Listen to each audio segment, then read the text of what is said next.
Hello friends. तो कैसे हैं आप लोग। आपका स्वागत है आपके ही चैनल योर ऑनलाइन एजुकेटर पर। आज की हमारी क्लास है हिंदी की 15 नंबर की पेडागोजी आती है। इसमें हम अपने 15 क्वेश्चन करेंगे और 15 नंबर के गद्यांश और काव्यांश आते हैं, वो भी हम आपको करवाएंगे। वो आप लोग थोड़ी सी मेहनत करेंगे, 15 के 15 नंबर ले आएंगे, ठीक है। और इसमें समझने की चीज़ है, इसमें कोई रटने की चीज़ नहीं है। तो आप लोग, उम्मीद है आप लोग सही से करेंगे, ठीक है। तो हम स्टार्ट करते हैं अपना पहला क्वेश्चन। पहला क्वेश्चन है हमारा, किसी भी भाषा पर अधिकार प्राप्त करने के लिए सबसे महत्वपूर्ण है क्या है। शब्दों के अर्थ जानना, उस भाषा की वाक्य संरचना जानना, उस भाषा का अधिक अधिकाधिक प्रयोग करना, या उस भाषा का व्याकरण जानना। सबसे इम्पोर्टेंट क्या चीज है? सबसे इम्पोर्टेंट है उस भाषा का अधिक से अधिक हम प्रयोग करें तो हम सब कुछ सीख जाएंगे। आपने देखा होगा कि 3 साल का 3 वर्ष तक का बच्चा जो होता है वो अपनी भाषा पूरी तरह से सीख जाता है, ठीक है। आगे है, समावेशी कक्षा में बच्चों की आवश्यकताओं को पूरा करने में भाषा शिक्षा के रूप में आपकी मुख्य जिम्मेदारी नहीं है। इसमें क्या आ गया? नहीं है, ठीक है। किसमें? बच्चों की भाषा संबंधी क्षमताओं का पहचान करना, या बच्चों को विभिन्न प्रकार की श्रव्य दृश्य श्रव्य सामग्री उपलब्ध कराना, या बच्चों का आकलन करते समय अति उदार बनना, विभिन्न आवश्यकता वाले बच्चों के लिए उपलब्ध संसाधनों की खोज करना। तो इसमें विभिन्न, वो उदार बनने का कोई मतलब नहीं है, बाकी तीनों की चीज आपको करनी चाहिए, ठीक है। इसमें नहीं पूछा था। फिर है, पढ़ने की संस्कृति के अवसर विकास के क्रम में डैश पठन की प्रोत्साहित किया जाने की आवश्यकता है क्या। वैस व्यक्तिक, या ससर्व, या मौन, या सामूहिक। इसमें जो सबसे अच्छा होगा वही पढ़ेंगे, वो क्या होगा? वैयक्तिक, ठीक है। भाषा की पाठ्य पुस्तक में सबसे महत्वपूर्ण पक्ष है क्या है? आकर्षक चित्र, पाठों का उद्देश्यपूर्ण चयन, अभ्यासों की बहुलता, या कागज की गुणवत्ता। पेपर अच्छी क्वालिटी का होना चाहिए, या चित्र अच्छे अच्छे होने चाहिए, या पाठों का उद्देश्यपूर्ण चयन होना चाहिए, या अभ्यासों की बहुलता, मतलब कि उसमें बार बार आप बोल रहे हैं कि अभ्यास कीजिए, इसमें पढ़ने की कोशिश कीजिए। ये तो इन चारों में से क्या चीज़ सबसे ज़्यादा इंपॉर्टेंट है वो आपको बतानी है।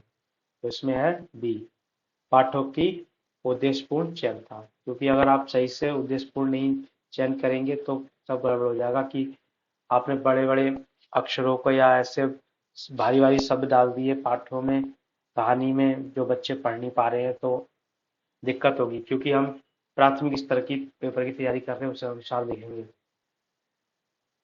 समग्र भाषा पद्धति पर आधारित कक्षा गतिविधियों के आयोजन पर बल देती है, बच्चों के भाषाई विकास की स्पष्ट समझ पर बल देती है, बाल साहित्य को पढ़कर सुनाने पर बल देती है, या भाषी या सभी भाषाओं को सीखने पर बल देती है। समग्र भाषा, ठीक है, ये बताना है आपको।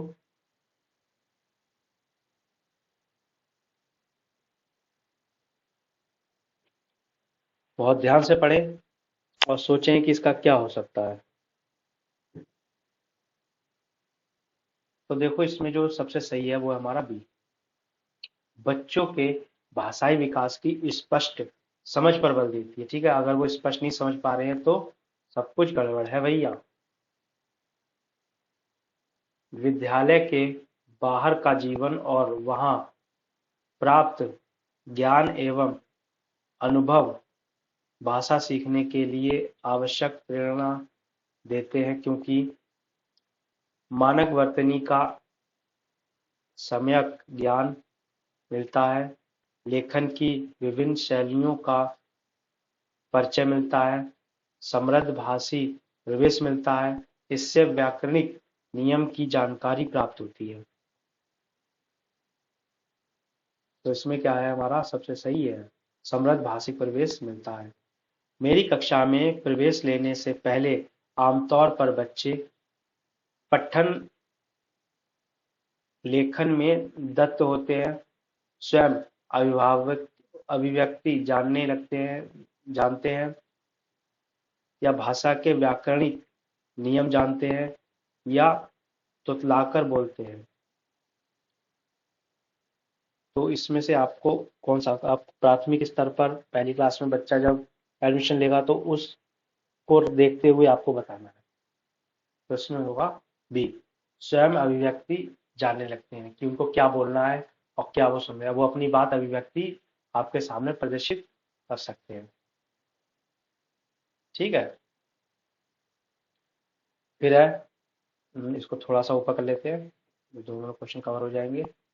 हाँ, सुरभि अक्सर ड वाले शब्द को गलत तरीके से उच्चारित करती है, आप क्या करेंगे?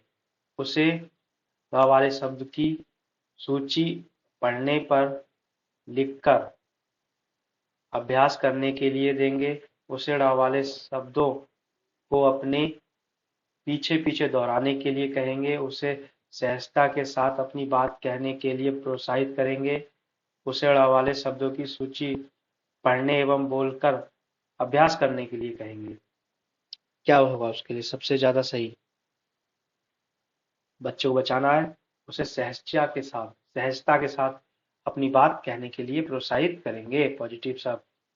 ठीक है, प्राथमिक स्तर पर पढ़ने की क्षमता का आकलन करने की दृष्टि से सबसे अधिक महत्वपूर्ण है विराम चिन्ह का ज्ञान, पढ़ने में प्रभाव, अर्थ का निर्माण या वर्णों की पहचान। सबसे ज्यादा इसमें क्या है? ठीक है, तो आपको बताना है इसमें पढ़ने में प्रभाव। ठीक है,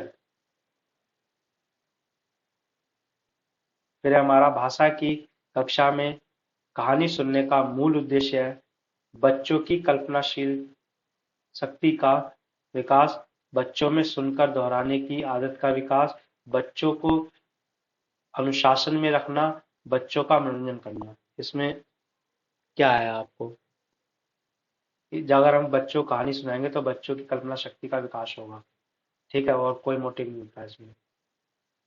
अगला है, प्राथमिक कक्षा में बच्चे बहुत कुछ लेकर विद्यालय आते हैं, जैसे अपनी डैश, अपने अनुभव, दुनिया को देखने का अपना दृष्टिकोण।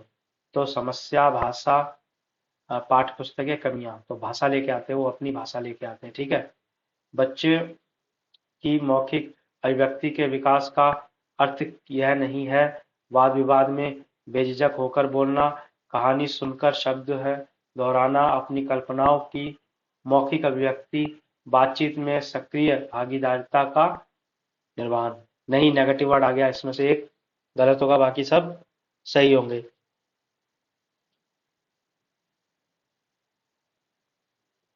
बी, कहानी सुनकर शब्द दृश्य दोहराना, ये नहीं है।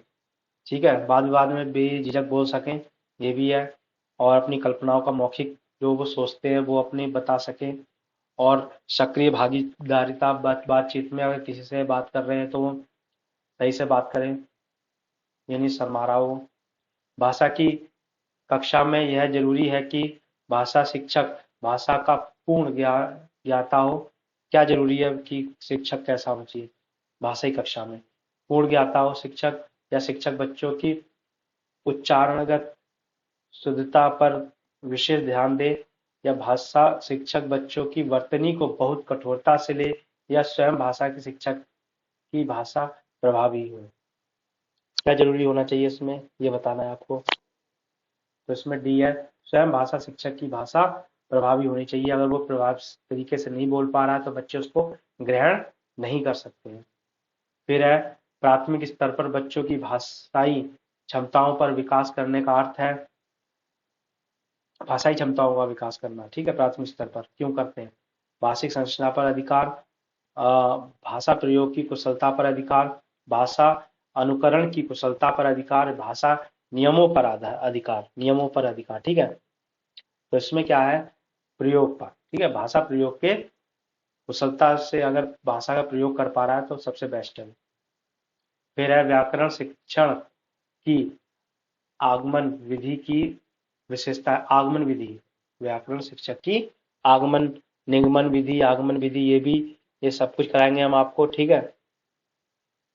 तो सबसे पहले हम आगमन विधि के बारे में, इसमें क्या होता है, आगमन विधि में सबसे पहले हम उसको पढ़ते हैं, समझते हैं, उसके बाद हम अपने नियम को बनाते हैं। पहले उदाहरण फिर प्रस्तुत करते हैं, ठीक है, पहले उदाहरण फिर प्रस्तुत करते हैं।